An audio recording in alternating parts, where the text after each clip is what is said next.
selamat siang. Bukan baru ini saja kecelakaan beruntun melibatkan belasan kendaraan terjadi di tol Cipularang arah Jakarta. Penyebab kecelakaan seperti kendaraan besar, truk, bus yang hilang kendali atau remblong kerap terjadi. Bersama saya Tiffany Raitama, kita mulai redaksi selengkapnya.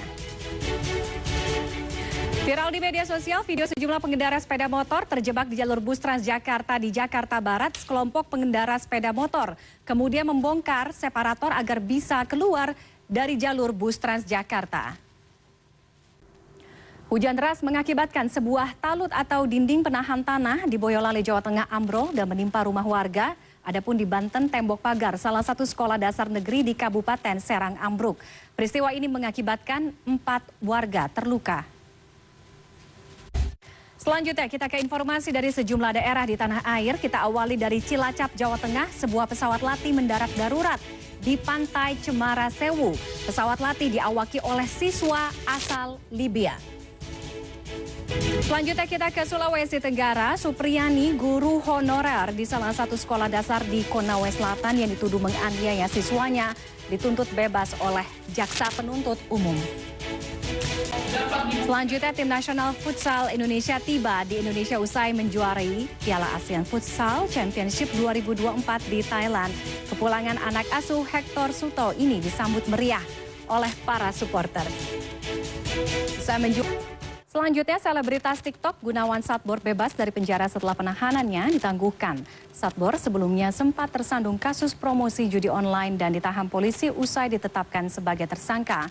Satbor kini juga diangkat sebagai duta anti judi online. Selanjutnya, Ditlantas Polda Jabar menggelar olah TKP pasca kecelakaan beruntun yang melibatkan 17 kendaraan di kilometer 92 Tol Cipularang Purwakarta pada Selasa pagi. Dalam olah TKP, polisi mengambil gambar seluruh permukaan jalan di lokasi kecelakaan.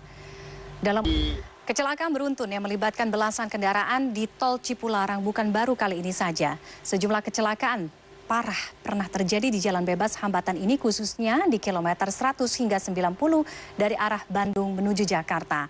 Dan mayoritas kecelakaan yang terjadi disebabkan oleh gagal rem alias remblong. Lalu kenapa hal ini bisa terjadi? Kita simak laporan khas redaksi. Kita ke informasi lain. Di sela-sela kunjungannya ke Amerika Serikat, Presiden Prabowo Subianto sempat mengunggah momen ke Instagram saat dirinya menelpon Donald Trump.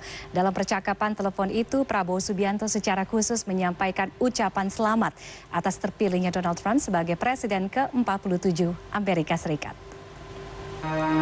Anggaran sebesar 139,4 triliun rupiah akan dialokasikan untuk ketahanan pangan pada 2025 mendatang. Hal ini dilakukan untuk merealisasikan program prioritas pemerintahan Presiden Prabowo, yakni swasembada pangan. Dalam hal ini pemerintah fokus kepada pemetaan potensi pangan, terutama di beberapa wilayah luar seperti Papua.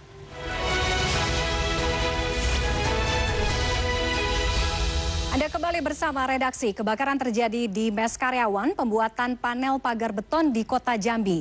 Kebakaran dipicu korsleting listrik dari colokan penanak nasi yang lupa dicabut. Sementara itu di Temanggung, Jawa Tengah, sebuah sepeda motor ludes dilalap api saat sedang mengisi BBM di SPBU. Kita ke informasi kuliner. Salah satu yang bikin senang, udah pasti ya, perut kenyang. Nah, kalau hari ini Anda mungkin masih belum ada rencana makan siang di mana, boleh banget ya. Kita simak rekomendasi makan-makan berikut ini. Ada resto otentik masakan khas Jawa dan Sunda yang tak perlu jauh-jauh tentunya ke Jawa Barat, Jawa Tengah, apalagi ke Jawa Timur, karena semuanya ada di Jakarta. Anda kembali bersama redaksi. Petani mangga di Kabupaten Pasuruan, Jawa Timur sedang bahagia. Dalam sehari mereka bisa panen mangga jenis Klon 21 sebanyak 2-3 ton. Nah, kalau di Kabupaten Mojokerto, Jawa Timur ada juga wisata petik jeruk yang selalu ramai saat musim panen tiba. Pengunjung bisa membelinya dengan harga Rp10.000 per kilogram.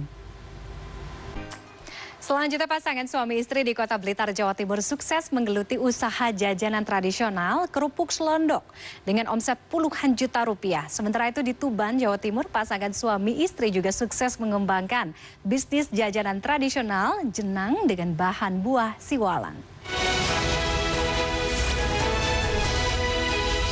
Anda kembali bersama redaksi, petugas Bulan Sabit Merah Palestina bekerja sama dengan Komite Palang Merah Internasional mengevakuasi 20 pasien dari Rumah Sakit Al-Auda di Jabalia ke Rumah Sakit Ashifa di kota. Berikutnya di Athena Yunani, ada yang unik, seorang pria berusia 88 tahun berhasil menyelesaikan lari maraton dalam acara Authentic Marathon of Athens. Sementara itu di Sao Paulo, Brasil, sebanyak 300 peselancar berusia di atas 50 tahun berusaha memecahkan rekor dunia. Dan tuntas sudah seluruh sajian informasi mendalam terpercaya di redaksi hari ini. Saya Tiffany Raitama, undur diri, selalu jaga kesehatan. Sampai jumpa.